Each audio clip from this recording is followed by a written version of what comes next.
Hi YouTube, I hope you guys are all well. Yesterday we did not post a video because um our son was sick and we were busy doing other stuff, so we didn't get to post a video. But today my camera came, my Nikon camera that I ordered came. Ooh, I started to stop blocking him. My Nikon camera came that I ordered, and so hopefully fingers crossed, this is the last video that I have to upload from my phone. But I just couldn't upload the video that we recorded on the camera today because the computer would not let me edit it. So I have to figure out how to edit it, and I'm going to do so tomorrow. I promise. I'm gonna figure it out and I'm gonna upload the video because we recorded Ashley doing my makeup. Ever done makeup on anybody else, so it's gonna be hilarious to watch her. So make sure that tomorrow you tune in to watch that video.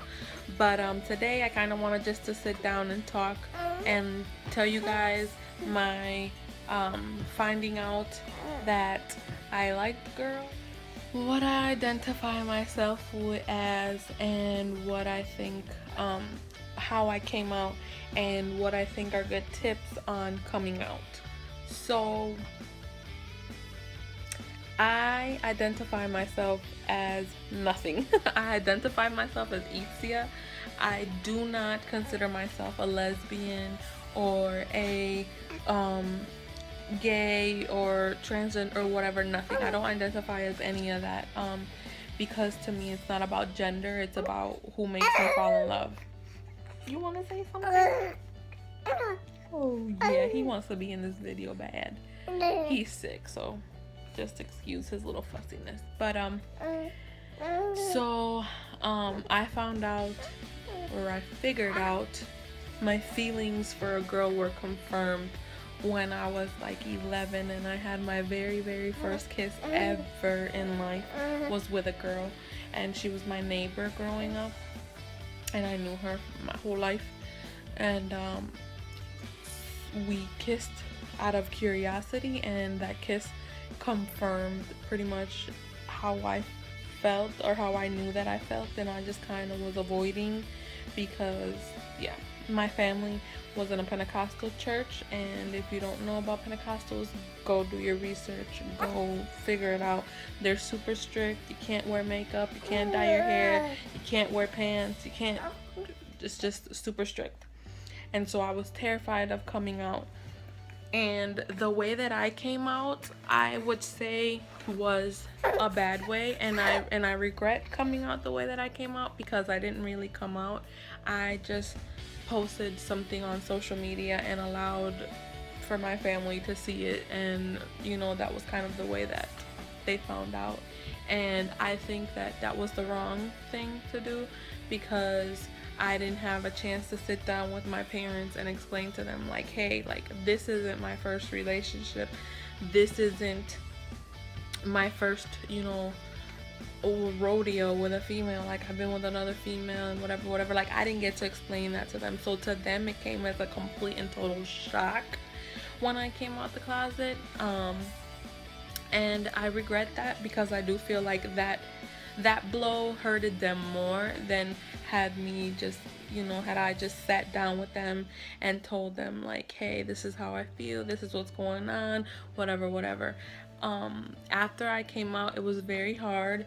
You know, I didn't communicate with my family for a long time, for like almost a year and a half, and then that's when they started to realize like, hey, you know, kind of, we don't want to miss out on any more time with you, so we're gonna, you know, work on things and whatever. And we started building a relationship, and to this day we still are.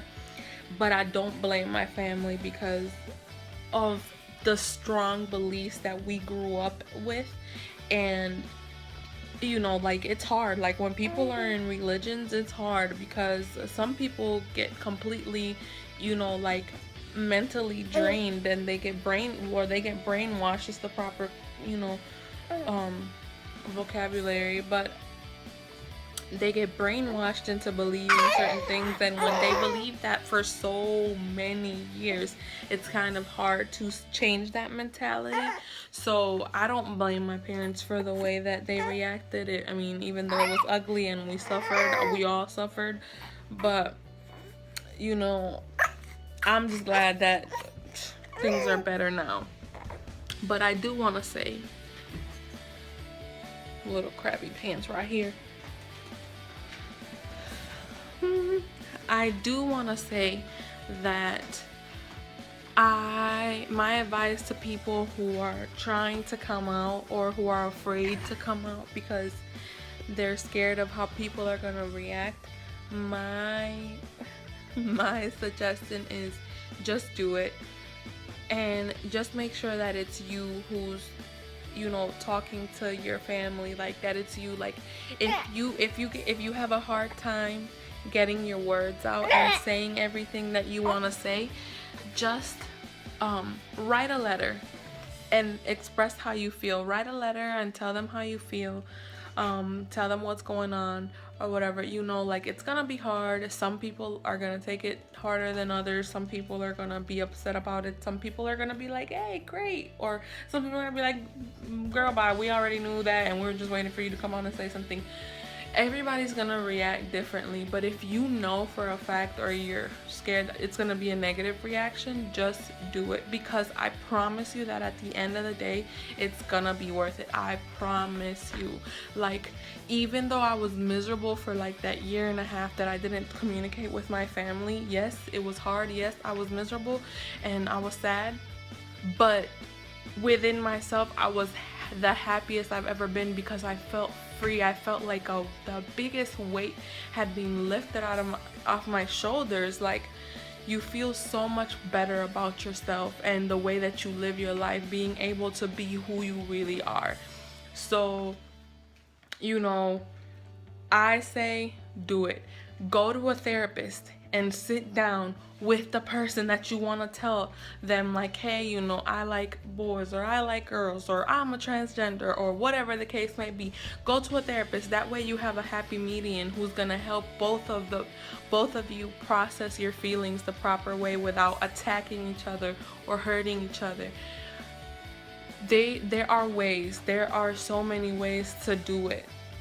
You could, you know, make a video just like I'm making this video right now. You can make a video and tell and explain it to your family and whatever, but you have to make sure that you explain, and that when you come out, to me, what I feel that is the proper thing to do is that you ask for people to respect your choice and not so much to accept your choice. Because when you ask for acceptance right away, I think that's when people have the hardest time to accept it, is because you're just demanding their acceptance.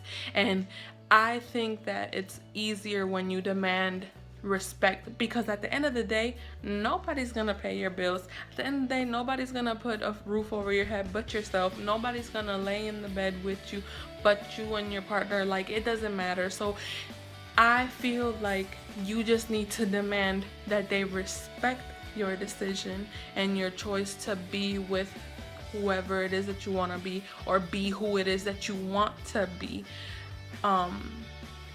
Because acceptance isn't gonna, if they're not happy about it and you're just demanding acceptance, it's not gonna work. Because people, for some people, it takes time. It really does take time for people to process that kind of stuff and, you know, deal with their emotions and to truly be at peace with people's choices. Every time I sit down, he acts a goon. ¿Sí? Nene. ¿No puedes ser un poquito cooperativo? No. No. No. But, so yeah. So like I said, excuse me, look at how that's messed, but I just wanted to come on and give you guys something, because I missed you guys, and I know that this is something that I talk a lot to my kids about, that I know are in the closet and are struggling at home. because I do work with kids, as I told you guys earlier, I mean in a previous video, a lot of my kids, you know, say like, oh, how do you come out, or how do you say, you know, there's never the right, you're never gonna find the right way, there's never gonna be a right moment, but you just have to do it. You have to go for it. You don't want to live your life in a closet. You don't want to live your life, you know, it's not fair to yourself, and it's definitely not fair to your significant other. If your significant other is already out, if they already went through that process, it's not fair for you to put them back in a closet because you're too afraid. I did that to Ashley at the very, very, very beginning, and I'm very sorry that I ever did that to her, because I wouldn't let her take me out on dinner, you know, before a certain time. I wouldn't let her go out with me, you know, and hold my hand, because I didn't want somebody to see and tell my family. Like, it's just not fair. So if you're in the closet, get out of it. Find a way. Write a letter. Do a video. Go to therapy. Do something, but get out of it. So I'm gonna go. I'm gonna leave you guys with that. I'm gonna go because little Mr. Krabby Patty here is tired and sick, so I'm gonna give him some medicine and put him to bed. And just make sure you stay tuned for tomorrow's video so that you guys can see Ashley D putting this makeup on me, because it's hilarious, because she doesn't know. Boy, did you just burn my hand? A little nasty. Stay tuned and watch us tomorrow. We'll see you guys.